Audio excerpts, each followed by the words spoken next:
In the interest of completely useless information, but something that's a conversation starter, we'll talk about memory. I'm losing mine. Are you guys losing yours? Yes. And what just fascinates me, and we've got enough medical professionals in the room that can explain this, but when I opened and started studying Nehemiah, it reminded me of something that happened when I was 10 years old. I had an elementary school teacher named Harold Harvey. I didn't like it. I mean, in those days, you don't like your teachers generally, but I didn't like Mr. Harvey for whatever reason. But I remember in Bible class, we had a little like 1 or 2 room school in a relatively small church, etc. And anyway, we were studying Nehemiah. And so a week or 2 later that, I remember that he got up and he preached to our church on Nehemiah. That's 55 years ago. So, Lauren, how do you explain that something like that from 55 years ago, I can remember, but I can't remember somebody who I met this morning? I don't get it. I don't either. I can't remember what I had for breakfast. So again, like I said, it was useless information, but it was part of my wheel. So what we have on the board here is Nehemiah, soft-hearted and hard-hat. And I stole that. Am I hearing something? I usually don't hear anything, but is there voices or something? So I stole that from Chuck Swindoll. Soft-hearted, hard-hat. It reminded me of a leadership principle that I was told many, many years ago. It says, be soft-hearted, but don't be soft-headed. Be soft-hearted, but don't be soft-headed. Makes a lot of sense. And quite frankly, Nehemiah exhibited that in spades, did he not? Now, Nehemiah is a fascinating study, and the more and more you study it, the more and more it comes out of it. And unfortunately, you have me for both weeks. I'm going to do Nehemiah this week and next week. And it's almost like a tale of 2 cities. And so what we got to be careful of is don't go to the end. We're going to stay in the first half today.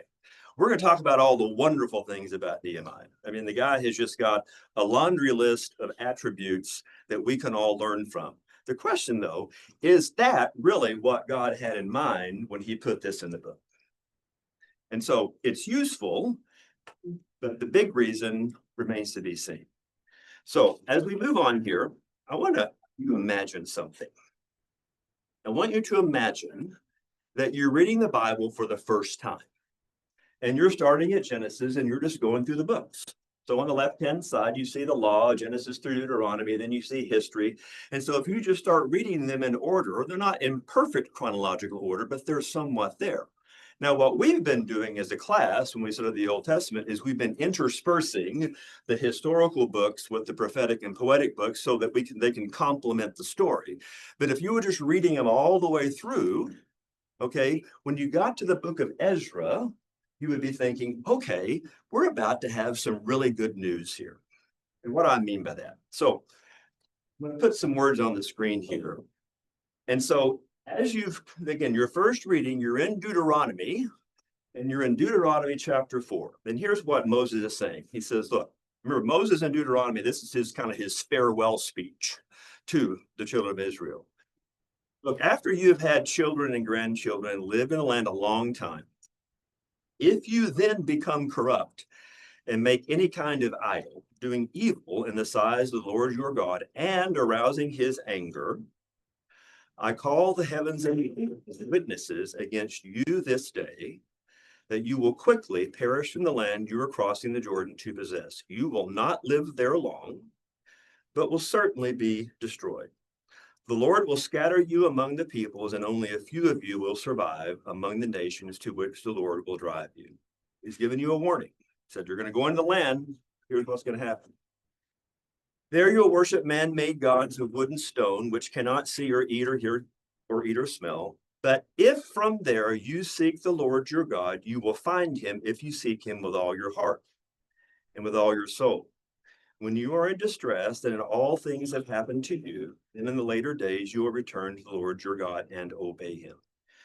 For the Lord your God is a merciful God. He will not abandon or destroy you or forget the covenant with your ancestors, which he confirmed them by oath. verses 29 through 31 is essentially an encapsulation of what the prophets had to say. Constant warnings. Need you to get better. If you don't get better, here's what's going to happen. Oh, by the way, but if here's what happens, it's not the end. And so if you're this first time reader and you're going through there, you're seeing that God at some point in time is going to fill all these promises through Abraham. He's going to reunite them back in Jerusalem, and they're going to do wonderful things and spread the gospel to the rest of the world. That's what you're waiting for as a first-time reader. So, in other words, when we get to Ezra, our hopes are pretty high. Our hopes are pretty high. And so this is it. The Great Restoration, here we go. But if you're holding the Bible in front of you, there's a whole lot more left of the story, isn't there? So, okay, it looks like Ezra's going to read the people back. They're going to do wonderful things, and everything's going to be great. But if that's the case, then what's left here? So your curiosity is aroused, so you keep reading, okay?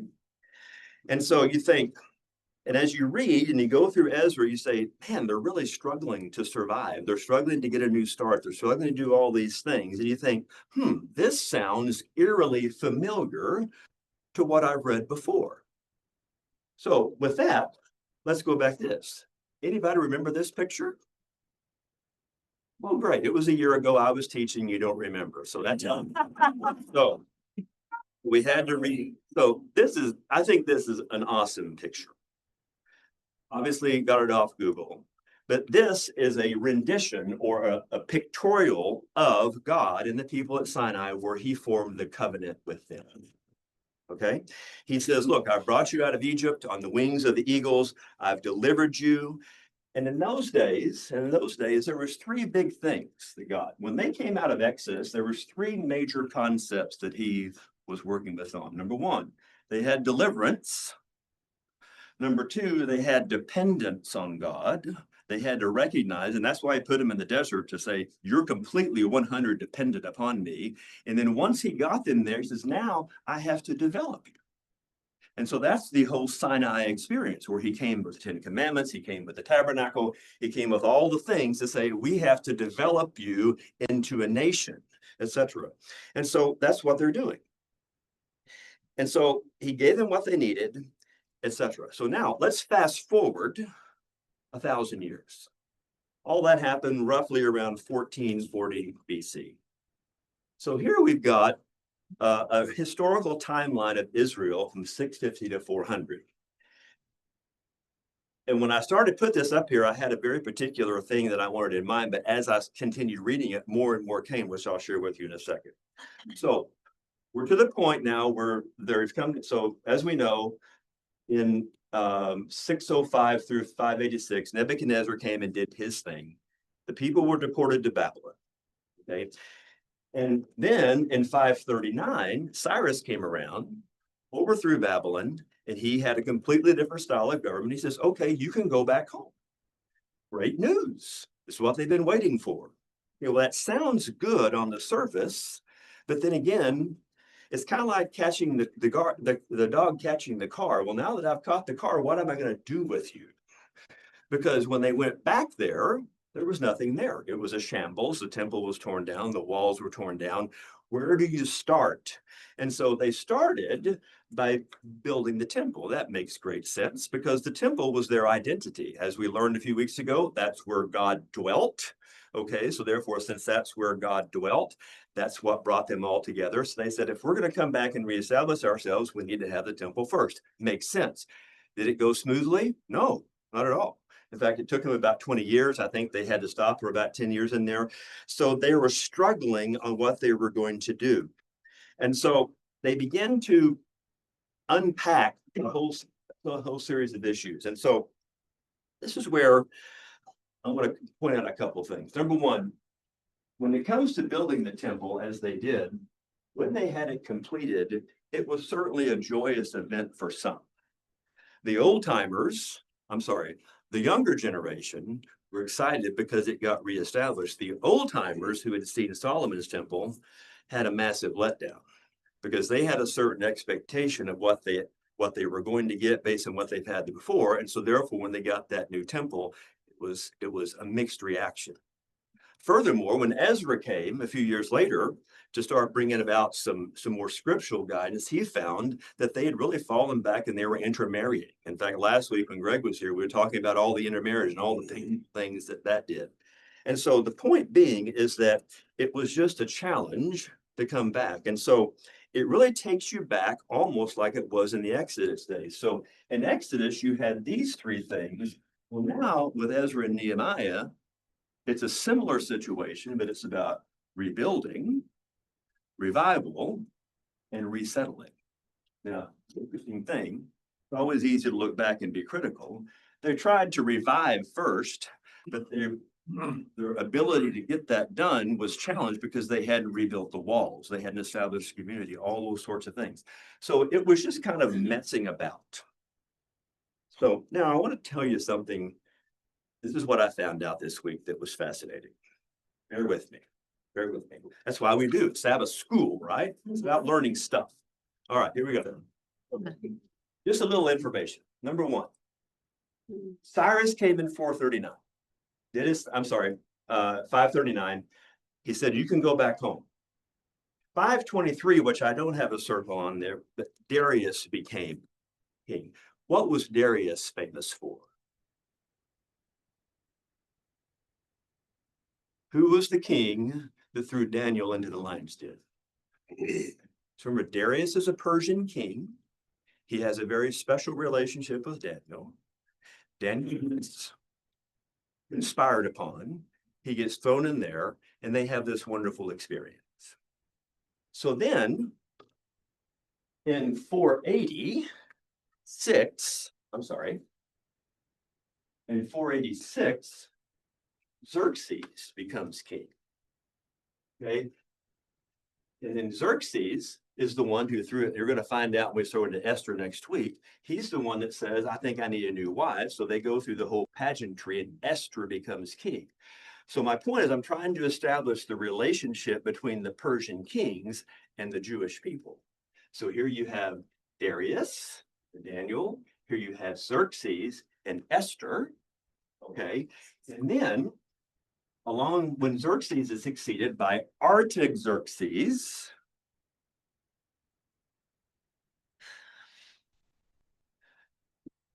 who, by the way, is the stepson of Esther. And then Artaxerxes has a relationship with Nehemiah. So are you catching the drift here?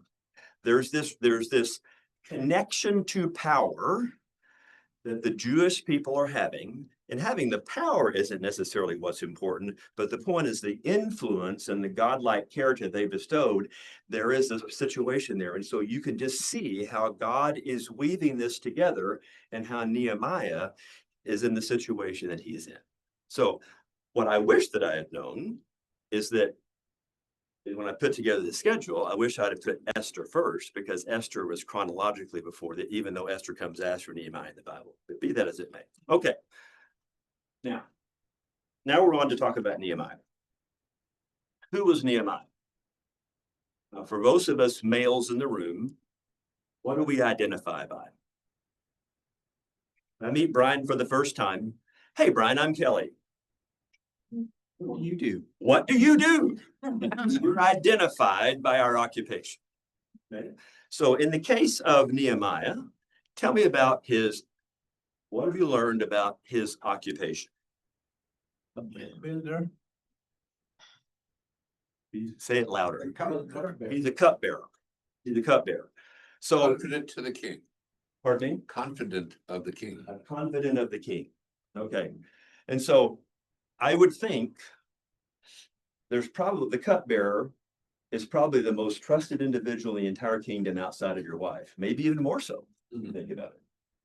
We do know that wives sometimes like to kill their husbands, literally and figuratively, right? And so his occupation was a cupbearer. Now, I want to expand on that a bit. I was listening to a preacher named Skip Heitzig, who I like a lot. And he was saying here, he was telling me that, and oh, by the way, what I'll tell you was confirmed by AI. So we know it's good stuff. The cupbearer requirements. This is your job description. This is what the qualifications were. Number one, you should be a cultural fit in the organization. So even though he was a Jew, he clearly fit within the culture of what was going on in Persia. And I would argue that the lineage that you saw before him probably prepared him for that. You had to be a man of integrity. You had to have knowledge of the law. You had to have knowledge of the law. You had to be conversant in politics. You had to be refined. You needed to have etiquette. And finally, you needed to be handsome. So apparently, Nehemiah was a very handsome man. And so that is what he has. Now, he also has some other attributes. He was very interested in what was happening in Judah. He seemed to have a strong appreciation for his heritage, and he was a man of deep conviction and prayer. And then finally, the one thing I want to say is, for all intents and purposes, in today's lingo, Nehemiah was the king's chief of staff. He controlled access to the king, and so therefore he knew anything and everything about what that king. And that's an important point to remember what goes next. So there's another attribute that he had. Number one, he was a man of prayer. He was a man of God. He was a man of prayer, was he not? And so when he heard this news, it was challenging for him. So I want to summarize. I want us to talk a little bit about what happens in chapter 1. And so in chapter 1, it starts off this. He said, in the month of Kislev, and by the way, Kislev in our calendar is roughly November or December. Important for you to think about this in a second. In the 20th year, while I was in the capital of Susa, Hanani, one of my brothers, came from Judah, and I questioned them about the remnant that had survived about Jerusalem.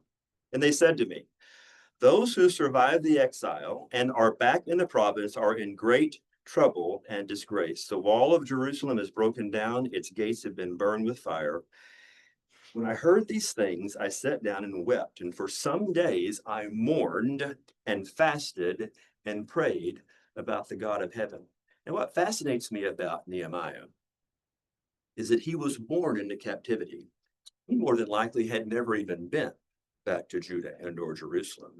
But yet he had this tremendous love for his heritage, for his God, and for his people. And here he was setting in this life of luxury, if you were. Now, he could have been killed in a heartbeat if somebody would have slipped the king a bad drink, but be that as it may.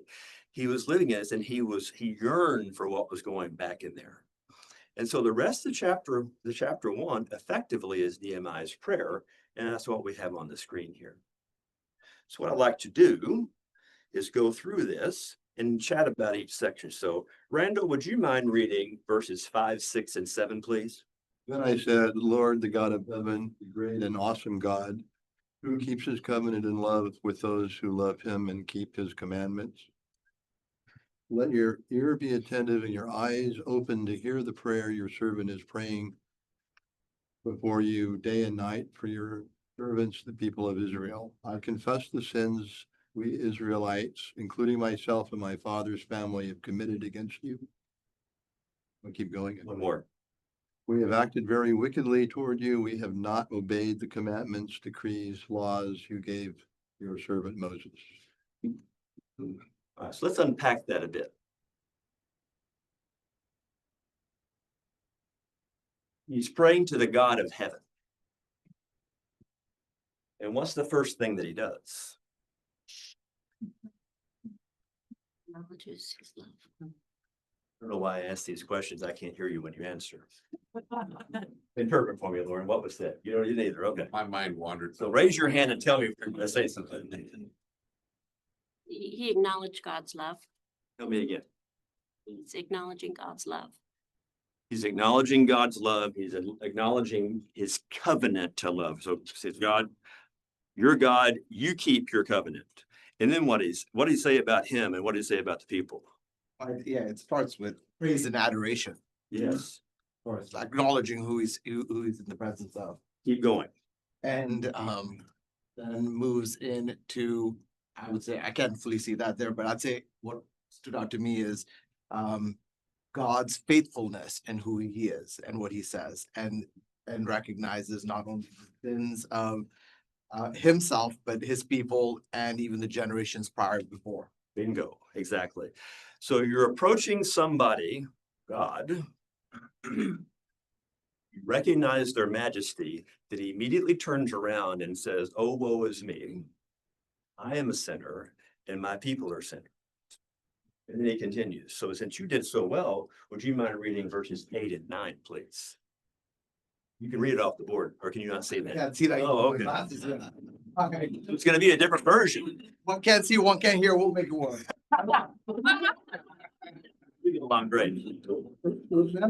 Remember the word which you commanded your servant Moses, saying, if you are unfaithful, I will scatter you among the people. But if you return to me and keep my commandments and do them, though those of you who have been scattered were in the most remote parts of the heavens, I will gather them from there and I will bring them to the place where I have chosen to cause my name to dwell. Thank you. By the way, I have to do a quick sidebar. You know, we talked about memory and how this thing. So when I was in college, I was dating a girl. By the way, I can't hear at all my right ear, not at all, nothing. And so I was dating a girl who was blind in her left eye. Dead serious. And so when I would drive, she couldn't see me and I couldn't hear her. So needless to say, we didn't last long. It's 40 years ago. Memories from 55 years ago and 40 years ago. So he acknowledges God. He acknowledges God, acknowledges his own sinfulness. Yes, Nanette, I buy you an accounting class and I thought you were stuck up. that's true. But she just kept on talking, even though I couldn't hear her. Has that gift, doesn't she, Mark? Go ahead. That's great. Love you, Dad. So then essentially in verses 8, 9, he's invoking what we just read earlier. He's invoking the prayer and the comments from Moses. He said, don't forget the fact that you said that you would come and rescue us if we confessed. And so he's reminding of that. And then finally, somebody who can actually see. How about you, Brian? Read verses 9 and 10. Oh, 9, 10. Yeah, 9 and 10. But if you return to me and obey my commandments, then even if your exiled people are at the farthest horizon, I will gather them there and bring them to the place I have chosen as a dwelling for my name. They are your servants and your people, who you redeemed by your greatest strength and your mighty hand. Keep going. Finish it out. Lord, let your ear be attentive to the prayer of this your servant and to the prayer of your servants who delight in revering your name. Give your servant success today by granting him favor in the presence of this man.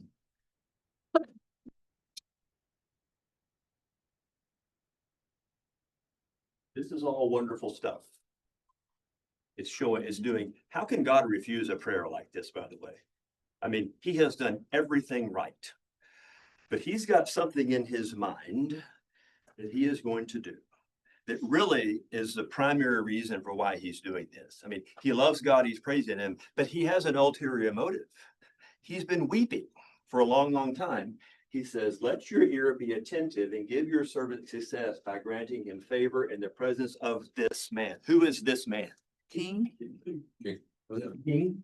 No. The king, right? Okay. And so he's in front of the king. And so let's continue that. So he's a man of prayer. He's also a man of wisdom. He's also a man of wisdom. And so chapter 2 opens up in the month of Nisan, the 20th year of Artaxerxes. We have any people who know the Jewish calendar in here and know how far Nisan is from Kislev? Kelly says, nope, I don't. Why don't you just tell me? Let's move on. 4 months. All right, 4 months. So he prays this very passionate prayer, and you think, man, this thing is so good. God can answer it right away. Well, he doesn't. He waits 4 months. He waits 4 months for this to happen. So imagine that. So that's how chapter 2 starts. Now I'm going to summarize the chapter 2 for you. We'll come back and chat with it. So he's in there, he's serving the king wine, and apparently has a very sad look on him. And the king is very savvy. The king notices the sadness in his face. A couple of things here. Number one, the king was probably a very, very good judge of character because he had to be in his role. Most importantly, his wife was sitting next to him. He was probably wanting to demonstrate his sensitive side. I expected more of a laugh than that. But anyway, the point is the king noticed that the countenance of Nehemiah was different. And he says, what's going on? He goes, you're not ill, but there's clearly something very wrong with you. What is that? So he's opened the door, and Nehemiah was afraid. Because apparently in those days, it was not be good. It wasn't good to be sat before the king. Because the king was always dealing with difficult things that they wanted to keep the mood light, apparently. And so Nehemiah recognized that he wasn't doing his job to keep the mood light that day. So he said, how do I respond to the king? And he says, O king, may you live forever. And then he stated the reason for his sadness. My ancestors, my people, who your predecessors allowed to go home, they're living in ruins. They don't have walls, they don't have protection. It's a famine, it's just a tough situation, and I'm having a hard time dealing with it. King said, do you want? Now, I don't know if that's the first thing the king said, but that's what's recorded. You know, it was one of those things where kings probably don't want to sit here and talk about your feelings. Just let me make, what do you want? They make a decision, right? And so he says, what do you want? And so Nehemiah immediately had a quick little prayer. Again, man of prayer. He's going back to God, going back to God, going back to God. And he prayed to the God of heaven on how he responded. And in Prophets and Kings, she says that his mouth became filled with holy arguments. His mouth became filled with holy arguments. And so he asked the king if he could be sent to Judah. That's a very important point I want to come back to in a little bit. He asked the king that he be sent. The king said, how long? He told him, don't know what that was, but apparently if this is the most trusted guy in town and you're going to go off, well, I'm willing to let you go, but I need to know how long that's going to be. That's the mark of a good leader. You want to know how long it's going to take you to perform your task. So he responded, and the king granted his favors. And then Nehemiah tacked on and says, okay, well, can you give me some letters to give to the governors along the way? That he was very politically astute. So he knew as a Jew, he starts heading back through all the various lands. When he gets to each of those locations, he hands the governor, I'm here on the king's business. I'm here on the king's business. And it makes his path all the way very, very smooth. And so then he continues. He said, well, can you give me some materials, et cetera, et cetera. So Nehemiah is just a man of great wisdom in this particular situation. We'll talk about that more in a second. So then he arrives in Jerusalem. He arrives in Jerusalem and he's there for 3 days. 3 days. And then at night, he sets out to inspect the wall. Now think about this for a second. I'm allowing my mind to go all over. He's going back to his homeland, to a place he's never been. He probably doesn't know any of the Jewish leadership there. He might. He's arrived with great fanfare. After all, he's an emissary of the king. But he didn't just walk in and say, I'm here to rebuild the wall, let's go. Now, if he did that, just think about that, probably wouldn't go over very well. So Kelly's opinion is that he got there and for 3 days, he established relationships. He established communication. He got to know the people, to understand them, et cetera, et cetera. What a long time. And then on the night, or the third night, he then goes out, and then at night, he goes and inspects the walls. And so then after he inspects the walls, he comes back and he calls them all together. And he says, you see the trouble we are in. He didn't say the trouble you are in. He said the trouble we are in. Jerusalem lies in ruins. Its gates have been burned with fire. Come, let us rebuild the wall, and we will be no longer of disgrace. So he's making himself one of them. And I also told them about the gracious hand of my God on me and what the king had said to me. And they replied, let us start building. So they began this good work. So what strikes you? And some of it's come out. What I'm trying to get through here is this was a really, really big deal, a really, really sensitive subject. And how did Nehemiah approach it? Step number one, prayer. Step number one was prayer. Step number two is he utilized all of the savvy that had come to him over the years that allowed him to be qualified for the job that he had. So Tony Evans says this in a neat way. He's using great faith, he's using great skill, okay? But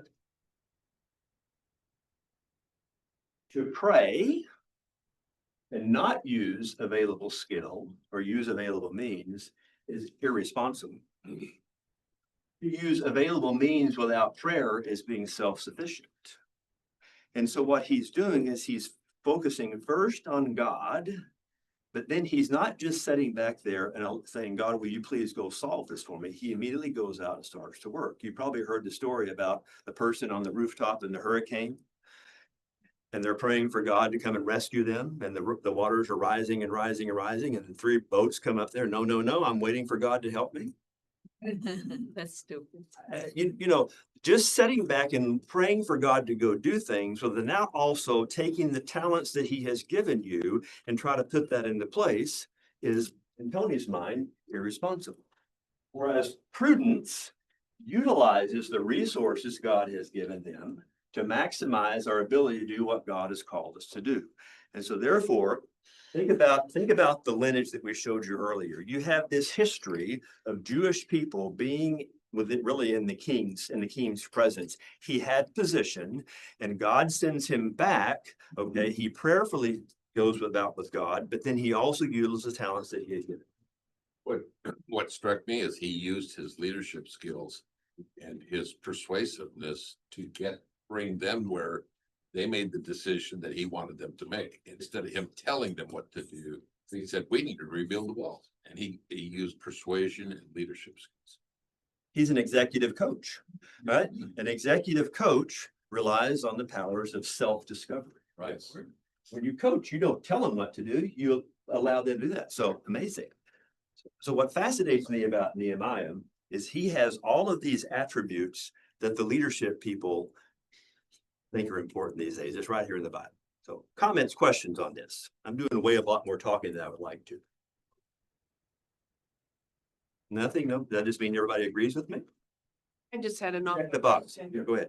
in the earlier, when he said, when he put himself in the solution as we, he had also put himself in the problem when he prayed to God. We have sinned, we have, he hadn't personally, but he included himself as the problem. Indeed, beautiful. What's the timeline between the return of the exiles to Jerusalem and Nehemiah arriving? How much time? Yeah. Let's go back to our calendar.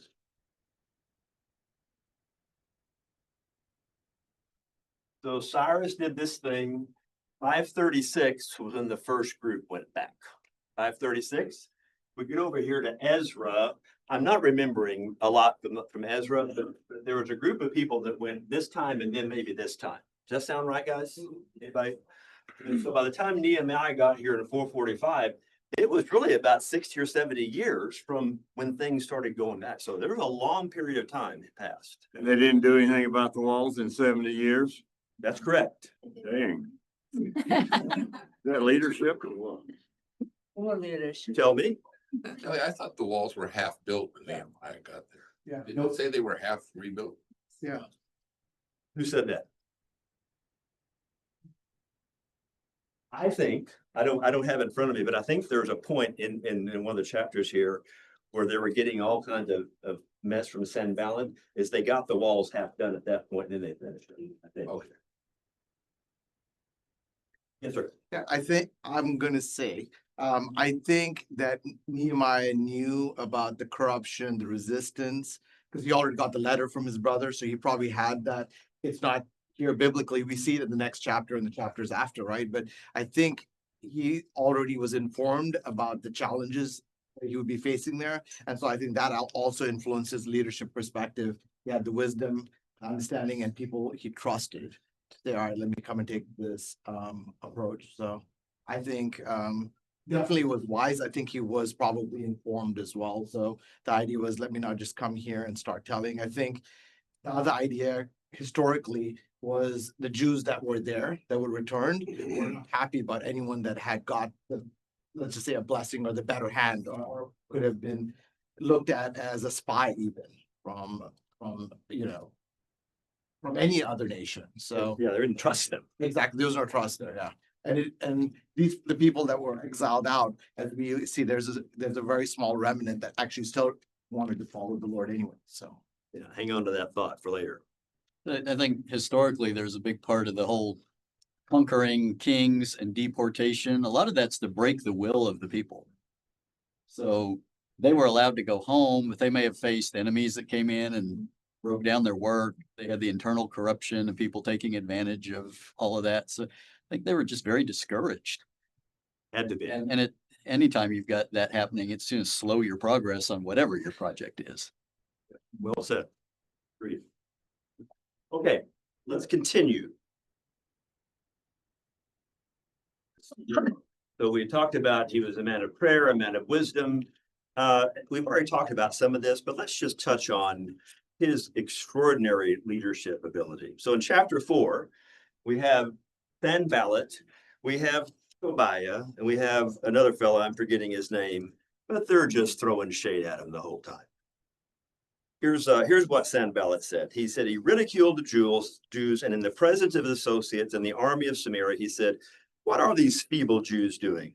Will they restore their wall? Will they offer sacrifices? Will they finish in a day? Can they bring the stones back to life, burned as they are?" Tobiah said, "What are they building? Even a fox climbing up on it could break down their walls." Why are these guys even there? What do they have to do with it? Think about that for a second. One of them from Samaria, and I forget where they're, but they're from, one of them was an Ammonite, I think. They're here discouraging all this. You assume that if that community gets built, then it's not going to be good for them economically or for whatever reason, but they're sitting here just trying to cause all kinds of problems. What's the first thing that happens when God does something good?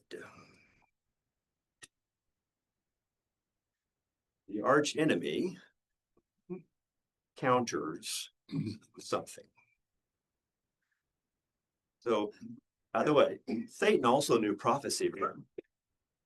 He knew that down the line, there had to be a Jewish remnant, there had to be a Jewish Messiah, et cetera, et cetera, et cetera.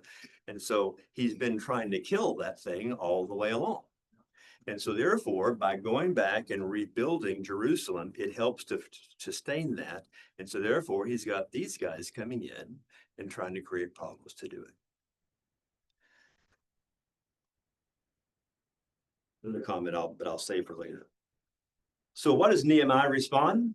How does Nehemiah respond? Right here. Again, prayer.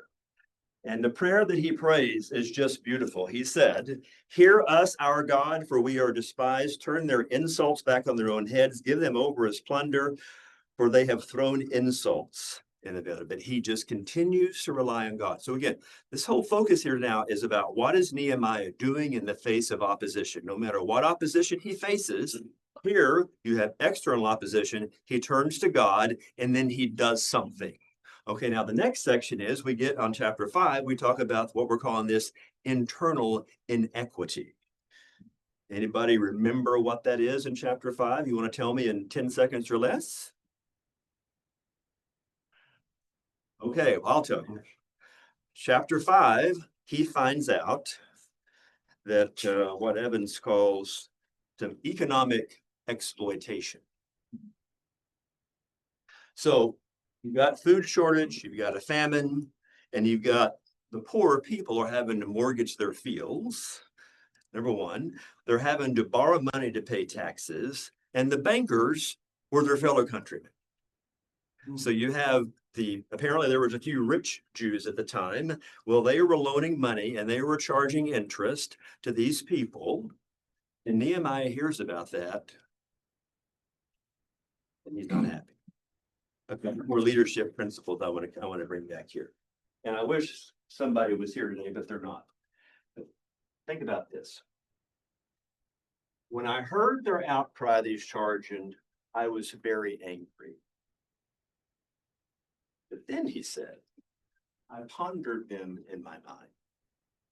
A very wise man once told me and others, leadership principle is don't take a position too early in a conversation.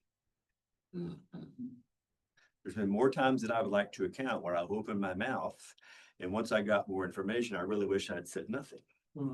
Right? So he's exhibiting good leadership. He says, I pondered. Yeah. Now, the same individual also said that a leadership principle is you need to care enough to confront. So therefore, he confronted the leaders. And when he confronted them, after thinking about it, he said, what you are doing is not. And he gives them a whole list of reasons. And they said, you're right. We're not going to do this anymore. Pretty amazing. The other thing that he goes on to say is that in his 12 years as being governor there, I didn't realize it till later that he wasn't appointed governor when he went there, but he must have been appointed governor after he got there. But he was there for 12 years. But during that entire time, he never took food from them. He never took any money, all those sorts of things. So he was trying to live in a way that demonstrated what he was teaching. Okay, finally, in the third section, we have what we're calling this political scheming. And Sanballat and all of his friends are back at it. And they say, hey, how about you meet us at Oh no. And he says, oh no. So 4 times they ask him to come and meet and have a summit, if you will. He said, no, I'm not going to do it. He goes, my work here is too important. Finally, the 5th time, they sent another message and said, by the way, we're hearing a rumor that you're going to revolt against Persia and set yourself as a king. Nah, not true. Mind your own business. Whether he got information from the inside that this was baloney, or whether he knew it himself, the point being is he's exhibiting enormous leadership acumen, and he didn't respond to them. And then finally, the punchline in the entire thing is the wall was completed in 52 days. It's just nothing short of miraculous and or amazing in the face of all this. And you know who Nehemiah gave credit to, you know? It was to God. Very, very clearly. You know, there was all kinds of security issues, et cetera, et cetera, et cetera, along the way, but he just continued to do the right thing. So in chapter 7, I don't even know what's next. Okay, I'll come back to that. In chapter 7, apparently Nehemiah is heading back to Persia for the king's business. It doesn't say that, but we know that he leaves. We know he leaves because in chapter 8 he comes back. We'll talk about that next week.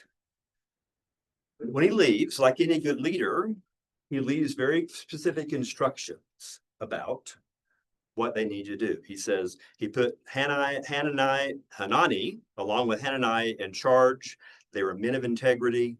He said the gates are not to be open till the sun is hot. While the gatekeepers are still on duty, have them shut the doors and bar them, appoint residents as guards, etc. And he goes on to say in verse 4 that the city was large and spacious, but there were few people. So going back to this, when Ezra went back there, they started the revival. The timing wasn't right. Now they've rebuilt it, but they don't have people in their resettlement. So he's now beginning the process of creating the infrastructure to have the revival, and then the people are going to resettle and enjoy the revival. So God and Nehemiah very clearly are orderly people. They're extremely organized. And in chapter 4, he says, so God put my heart to assemble the nobles, the officials, and the common people for registration by families. He goes, I found the genealogical record of those who've been the first to return. And so chapter 7 is largely just a long list of that. It's almost an exact duplicate of what's in Ezra. A few comments on that. He said the whole company numbered 42,000. You used the word remnant a second ago. The whole company numbered 42,000. In addition to that, they had 7,000 slaves, 2,245 singers. They even counted all the donkeys and the camels. It was pretty incredible. You wonder, why is all that important? Come back to that in a second. I want to go back to your remembrance thing. What I do not know is this 50,000 people all that remained who come back to the exiles? Think about how big this was. This was something around 2 million people. This is somewhere around 50,000 people, according to this. Now, this may have only been a section. I'm not 100% sure. But whether it's 50, 100, 150, it is a very, very small group of people. And so therefore, you hear this term called remnant that is very interesting to us Adventists, as you carry the same. But this remnant concept exists all the way through the Bible, through the Old Testament. Talk about yes, Loretta. When I think of a remnant, I like to sow. I like to sow. You like to sow, okay? Yes. So a remnant is a piece of a larger piece. So when I think of a remnant, I think of a small number. Okay. We're now to the next thing that I learned that just blew me away this week. In the midst of all this morass of details of the Old Testament that we just skip over, chapter 7, all these people. Okay, let me the next thing. What was critical about the genealogical method? If there's one person in this room that knows the answer to this, I gotta say who they are. But I think that person knows the answer to this. Think about the genealogical record that just got rattled off. And then also think about what's in Matthew chapter 1. Well, I'm gonna make a guess from what we know about the Bible is that someone from that list is going to be a direct descendant to who Jesus was. So Bingo. And by recording that in the Bible, created the evidence for people like you and me to see that. And that's what just fascinated me this week. And I looked at that, when I looked at that timeline, and you see how God worked here, here, here, to keep his people in positions where they could shine their light and demonstrate their value, because it allowed them to create the impetus and the momentum to get back to Jerusalem, to resettle. And not that that was going to be all that great, because quite honestly, it wasn't, but it created the genealogy and maintained the genealogy all the way to Jesus. That, pretty awesome. Amen? Amen. Okay. What do we got here? Now we got 7 minutes. I was kind of hoping I'd be out of time. Because quite honestly, these questions here, the one at the top, is almost more relevant when you've got the entire book. Okay. And so today we've got half the book. We've only got the first 7 chapters. We've got the things that we've talked about. We're going to ask this question again next week. But anybody want to take a stab at this? What it means to you personally? What does it tell you about God? What's it saying to you? What are you going to take home from this if you take home anything? Any comment? By the way, Todd, I figured you would be the person to connect those genealogies. No, but you were about to say something, weren't you? And our friend over here got it. So, but good job, man. All right, anything? What do you think? Well, I'm in a season of my life of looking back and seeing how good God is, how faithful he is, how he is trustworthy, and going through the Old Testament. A decade ago, I was like, I can't reconcile how God does all these things and how he's a loving God. And now going back through it, what I see in Nehemiah's prayer in chapter 1, where he says, because of your faithfulness and the promise you made to Moses, what's interesting is literally every book from there all the way to now, it talks about God's faithfulness and his kindness and his promises that he's going to stay true. And I'm in Ezekiel right now, and it's interesting there because the prophecy there is that even though I scatter these people and it seems like a punishment, it's my faithfulness that will bring them back to still fulfill my purpose. And it's just beautiful how God works, even though when I get to personalize this, when I stop at a specific place and time, I'm like, why? Or I don't get it. Or sometimes I even disagree. And then it just takes a little bit more time for me to then realize that God was still trustworthy and he was still good and he was still faithful. And the benefit is, yes, we do get to read the entire chapter of Nehemiah and to Jesus and at some capacity into Revelation. And then we get to still say, am I going to be like those people at any snapshot in time going back and decide, yes, that's true. He's good and he's faithful. Keep moving. Let's drop the mic. Perfect. Thank you. You gonna be here next week? First time here, we're trying our churches. Well, you need to come back next week to finish the story because I've got a song next week that's gonna match what you just said. So you gotta come back. All right? Yes, Calvin. So I'm interested in Nehemiah seeking, His what? Nehemiah seeking to renew the covenant. Because we find out later when Christ comes, that hadn't happened much. God never came to their end. And you can see, and you'll probably see this next week, that he starts taking to do that. This is where Sabbath keeping becomes a big issue. And when Christ comes,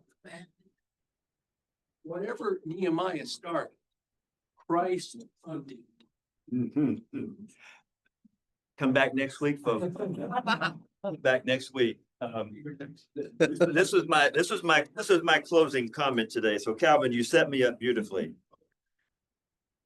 The leadership aspects of Nehemiah are extraordinary. They're useful for us to hear that biblical leaders possess the very skills that today's experts espouse. But that's not the main reason for the story. It's not. It's interesting. It's good. You can take away, you can learn from it. But if you want to hear the main purpose of the story, you got to come back next week. So, yeah. I mean, guys, I got to tell you, I wasn't excited about studying the Old Testament. I just wasn't. It has been remarkable. Our teachers have done such a good job of bringing things together, keeping it focused on God, keeping it focused on the storyline. How does this advance the gospel? That's what this is all about. And if you remember, we started this whole thing out at the beginning of 2024 with a book called The Bible That Jesus Read. Jesus only had the Old Testament. So, man, wow, this has just been awesome. So that's the good news for today. In the meantime, we all serve a God who knows lots of things. How many things he doesn't know? You didn't know this, right? Did you know that there were 4 things that God didn't know? You know that? Most of us do. Everybody else in here does. It's your problem. There you go. So let's say this together. God does not know a sin he does not hate. God does not know a sinner he does not love. God does not know a sin he won't forgive. God does not know a better time. Amen. I didn't know that. Okay, team. See you next week. Love y'all. I'm Kelly. What's your name?